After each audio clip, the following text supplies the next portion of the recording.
La CENI a récemment dévoilé le taux de participation de la femme au processus électoral de 20 décembre prochain ici, aux élections qui auront lieu en 2023.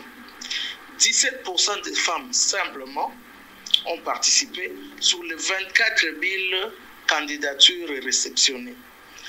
Nous pensons quant à nous que les raisons qui poussent les femmes à avoir ce faible taux de représentation sont multiples. Alors que quand l'on regarde comment s'est passé l'enrôlement, les femmes sont celles qui se sont enrôlées le plus facilement possible, sont ceux-là qui ont passé, nous avons vécu cela, des nuits blanches, on va dire, aux portes des différents bureaux pour se faire enrôler. Et lorsqu'on voit comment les élections se passent, les femmes sont parmi celles qui vont facilement au vote, sans pouvoir aux choses résister. Et aussi de manière générale, nous disons que lorsqu'on regarde le taux, sinon les statistiques de manière empirique, on a au moins, plus ou moins 52% de femmes par rapport aux hommes, on peut compter à peu près 48%. Et donc, les grandes votantes, celles qui donnent les voix, ce sont les femmes à nos différents processus électoraux. Eh bien, nous disions que la question du mariage est un problème.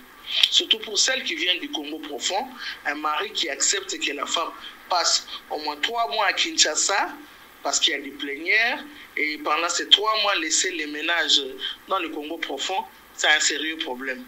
Et donc, la question du mariage est un obstacle pour celle du Congo profond, obstacle aussi pour celle de Kinshasa. Au-delà du mariage, la question des us et coutumes. Nos coutumes et nos traditions assujettent la femme à certains devoirs, les devoirs de maternité, les devoirs du ménage, s'occuper de manière générale des enfants, de mari et de la maison. C'est un obstacle assez réel. Hein? Et nous constaterons aussi que les femmes, par rapport au niveau d'instruction, le taux d'instruction de la femme est faible en comparaison au taux d'instruction de l'homme. Et donc, peut-être qu'il va falloir avoir des politiques pour booster les femmes à aller de plus en plus à l'école. Je crois avec nos jeunes filles, il faut les envoyer à l'école. Déjà que nous avons le programme de la gratuité de l'enseignement, pour réveiller les parents, pour que l'on réveille les filles, que les filles aillent à l'école. Ça permettra, dans un avenir prochain, à long terme ou à moyen terme, qu'effectivement, on puisse avoir un taux assez élevé de femmes instruites. Toujours à ce même faible taux de participation de la femme, nous constatons qu'il y a des partis politiques qui existent, mais les femmes créent de moins en moins ou ne créent presque pas de partis politiques. Mais le gros des femmes qui se retrouvent dans les partis et des hommes, et même dans les partis des femmes, se retrouvent dans ce que nous appelons, les structures que nous appelons les ligues de femmes. C'est là que vous trouvez les femmes en grand nombre. Parce que ces femmes estiment qu'il faut parler femmes. Il faut chercher des questions liées simplement à la femme. Parfois, ne regardent pas les questions liées à la gestion tout à fait ordinaire du pays. Parce que les femmes, évidemment, ont beaucoup de problèmes qu'il faut résoudre. Dans les mouvements associatifs, les femmes sont présentes parce que ce sont des questions qui sont liées au social. Les femmes s'occupent des femmes veuves, des personnes d'âge, de troisième âge. Les femmes s'occupent des enfants orphelins, les femmes s'occupent des filles mères. Les femmes sont dans des œuvres, on va dire philanthropiques, mais qui aident la société à pouvoir aller de l'avant. Des actions, on va dire, plus concrètes. Toujours dans le même état d'esprit, nos femmes, nous allons dire, elles sont moins combatives que les hommes. La combativité des femmes en matière politique, elle est limitée. Elle est limitée, elle est tributaire de plusieurs choses. L'une des raisons, c'est, on va dire, la gibecière de la femme, le moyen financier de la femme sont des moyens qui sont réduit en rapport avec le moyen des hommes. Et cette question des finances dégarnit la femme pour la voir œuvrer sur on va dire sur le même point. Sylvain, pourquoi pas Sylvain Kalonja Zalia, en matière de Sylvain Kalonja,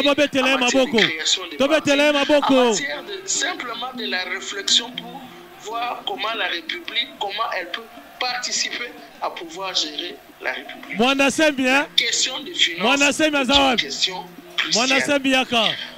En rapport avec cette question des finances, nous avons pensé que l'idéal serait, puisque la Constitution de son article 14 donne un certain nombre de devoirs au pouvoir public. Voilà.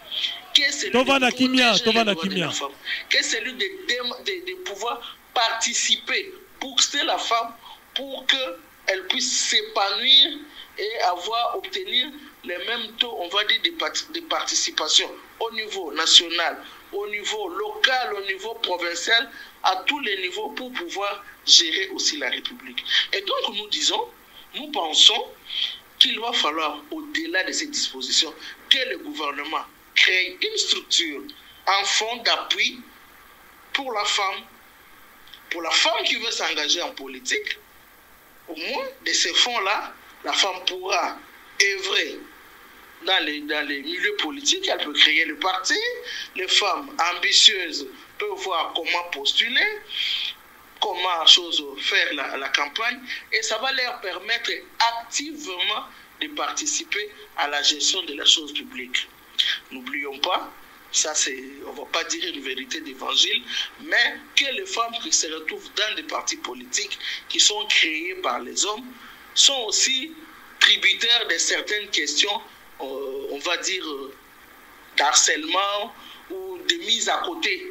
Les hommes traînent toujours les pieds pour pouvoir aligner les femmes quand il s'agit de telle ou telle autre question. Tenez, lorsque nous faisons nos listes pour aligner les candidats, vous allez voir, vous allez constater plutôt, malgré que la loi électorale donne la possibilité aux hommes, disons, aux partis politiques de manière générale, aux regroupements politiques, de pouvoir, sur une liste, faire la parité 50-50 et permettre que lorsque on a fait cette parité-là, que la caution ne puisse pas être payée. Au-delà de tout cela, la chose n'a pas tellement été prise en considération dans plusieurs partis politiques. Les hommes estiment toujours que les hommes ont plus d'ancrage politique, que la femme n'a plus d'ancrage politique. On a les soucis d'aligner d'abord un homme, mais pas les soucis d'aligner d'abord une femme.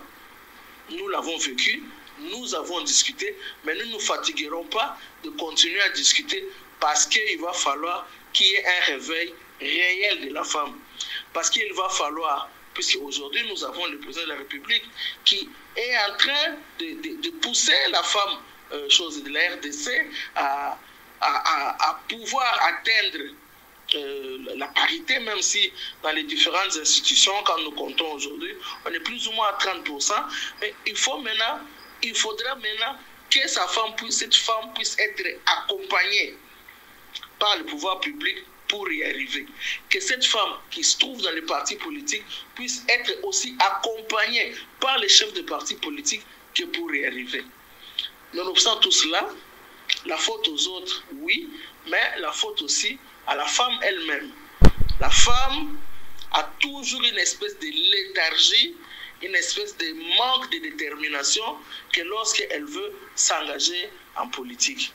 Donc, il faut un réveil particulier à nos sœurs, nos mères, celles qui ont décidé d'emboîter les schémas politiques et qui sont dans les hésitations.